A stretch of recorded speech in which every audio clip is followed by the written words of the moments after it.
दोस्तों स्वागत है आपका यूपीएससी पीएससी एग्जाम मंथन में। आज हम लोग डिस्कस करेंगे 7 तारीख के इंपॉर्टेंट क्वेश्चन एंड आंसर्स। हमारा पहला क्वेश्चन फर्स्ट जो क्वेश्चन है हमारा टेली लॉ से रिलेटेड है, जो हाल ही में काफी न्यूज में बना हुआ है।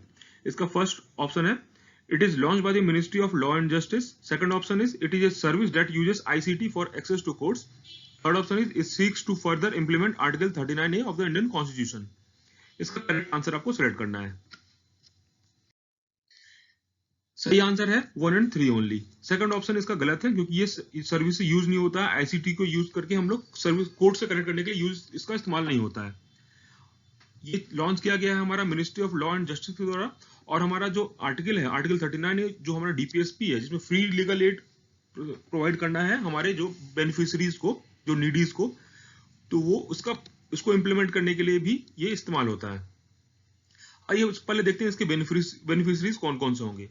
जो बेनिफिशरीज हमारे होंगे, वुमेन हो गया, जुवेनाइल हो गया, SC/ST हो गए, विक्टिम्स ऑफ नेचुरल डिजास्टर हो गया। ये सारे ये हमारे जो कॉलम में दे रखा है, ये हमारे इसके बेनिफिशरीज हैं। ये इंप्लीमेंट किया जाएगा ministry of law and justice, साथ ही ministry of electronics and information technology, साथ में नालसा जो कि फ्री लीगल एड प्रोवाइड करेगी, और ministry of electronics and information technology जो कि कॉमन सर्विसेज सेंटर को रन करती है, उसका भी इस्तेमाल होगा इसमें। ये चारों चीज मिल करके इसमें हमारे टेली लॉ प्रोवाइड करेंगे। फर्स्ट ऑफ ऑल होता क्या है कि हमारे जो कोई भी कॉमन सर्विस सेंटर है, उससे हमारे एक पारा लीगल वॉलंटियर जुड़े रहते हैं। पारा लीगल जो हमारे वॉलंटियर हैं वो सिटीजन को कनेक्ट करेंगे, जो लिटिगेंट है उनको कनेक्ट करेंगे और उनका एक रजिस्ट्रेशन करेंगे, जिससे कि उनको एक अपॉइंटमेंट मिलेगा जब उनको टेली लॉ सर्विसेज प्रोवाइड की जाएगी। तो सिटीजन को एक स्पेसिफिक डेट और टाइम पे वहां पे कॉमन सर्विस सेंटर आना पड़ेगा, तब उनसे टेली कॉल पे उनको आराम से जो लिटिगेंट है उनको कनेक्ट करके हमारे जो नेशनल लीगल सर्विसेज अथॉरिटी के जो लॉयर हैं वो उनको हेल्प करेंगे उनके केसेस में। तो इसलिए काफी इंपॉर्टेंट बनता है हमारे एग्जाम के पर्पज से। इसमें जो आप लोग हमने जैसे पहले डिस्कस किया, इसमें जो नीडी है काफी, जो वुमेन हो गया, SC/ST हो गए, उनको हम लोग फ्री लीगल एड प्रोवाइड करेंगे। आगे बढ़ते हैं। हमारा नेक्स्ट क्वेश्चन रिलेटेड है ग्रामीण कृषि मौसम सेवा से रिलेटेड है। इसका फर्स्ट ऑप्शन है it is provided by the IMD। Second option है under the scheme farmer receive crop and location specific weather based agro advisory twice a week. आपको इस बात पे ध्यान देना है कि यहाँ पे लिखा है twice a week. Correct answer आपको सिलेक्ट करना है। करेक्ट आंसर है इसका 1 and 2, बोथ ऑप्शन इसके सही है। ये IMD के द्वारा ही प्रोवाइड किया जाता है। साथ ही जो हमारे फार्मर्स भाइयों को क्रॉप और लोकेशन स्पेसिफिक वेदर उनको इंफॉर्मेशन मिलती है। जो हमारा ये IMD के द्वारा ये चालू किया गया है। IMD साथ साथ हमारे जो स्टेट एग्रीकल्चर यूनिवर्सिटीज और साथ ही Indian council of agriculture research, जिसको हम ICAR भी बोलते हैं, वो सभी लोग मिल करके क्रॉप और लोकेशन के हिसाब से वेदर फोरकास्ट करेंगी। हर ट्यूसडे और फ्राइडे को लोकेशन फोरकास्ट करती हैं, वेदर फोरकास्ट करेंगे, एग्रोबेस्ड फोरकास्ट करती हैं। इससे हमारे किसान भाइयों को फायदा मिलता है कि ताकि हमें उनके क्रॉप मैनेजमेंट में, साथ में इरिगेशन में, जो पेस्टिसाइड्स को स्प्रे करने में, उन्हें सही समय का पता चल सकता है कि कब उनको सही चीज का इस्तेमाल करना है। तो उनको इंफॉर्मेशन मिलता कैसे है? इंफॉर्मेशन उनको उनके मोबाइल पे SMS के थ्रू मिल सकता है, या फिर जो मेघदूत ऐप है उसके थ्रू जाता है, या IMD की वेबसाइट हो गई, या किसान पोर्टल हो गया, और साथ ही जो हमारे जो कन्वेंशनल मीडिया जैसे कि टेलीविजन, रेडियो और न्यूज़पेपर का भी इस्तेमाल होता है। आगे बढ़ते हैं। हमारा नेक्स्ट क्वेश्चन रिलेटेड है नर्चरिंग नेबरहुड टैलेंट से। इसका आपको ऑब्जेक्टिव बताना है। First option is shaping cities for young children and their families. Second is evaluate data ecosystem of cities. Third is an online training programme for city data officers. D है all of the above. सही answer आपको क्या लग रहा है? D है? D नहीं है। ऑल ऑफ द अबव जब भी रहे तो डी में आपको ट्रैप में नहीं फंसना है, वो एग्जामिनर आपको फंसाने के लिए डालता है हमेशा। इसका सही आंसर है A, shaping cities for young children and their families. ये हमारा जो इनिशिएटिव, जो चैलेंज है, वो चालू किया गया है ministry of housing and urban affairs के द्वारा।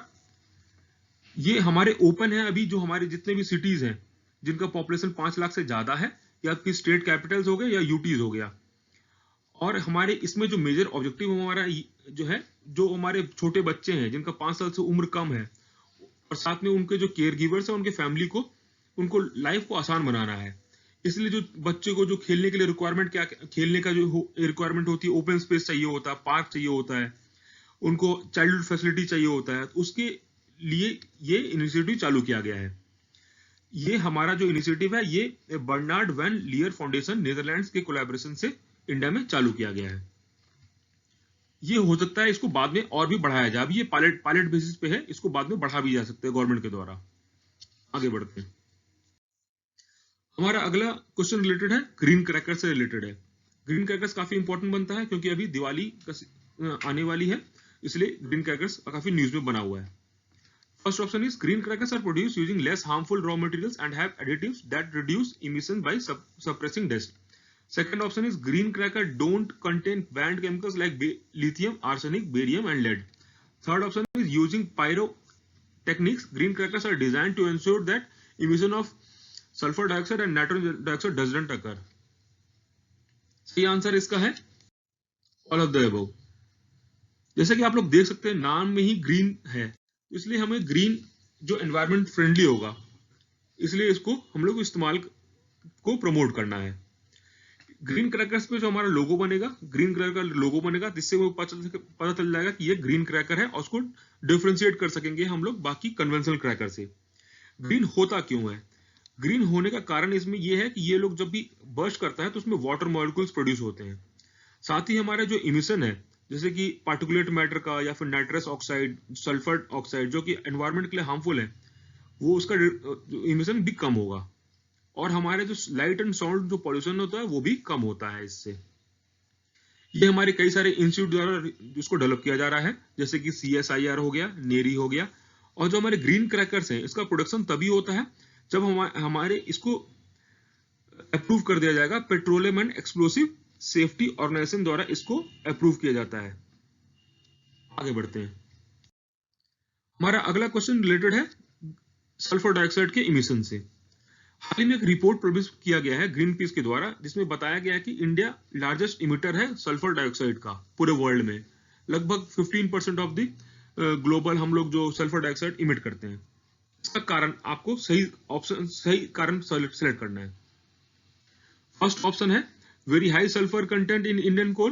Second is vast majority of thermal power plants in India lack fuel gas desulfurization technology. Option सही आंसर है इसका 2 ओनली। इसका ये फर्स्ट जो ऑप्शन दे रखा है, इंडियन कोल में जो काफी सल्फर कंटेंट होता है, ऐसा नहीं है। हमारे जो इंडियन में जो कोल पाया जाता है उसमें सल्फर कंटेंट काफी कम होता है।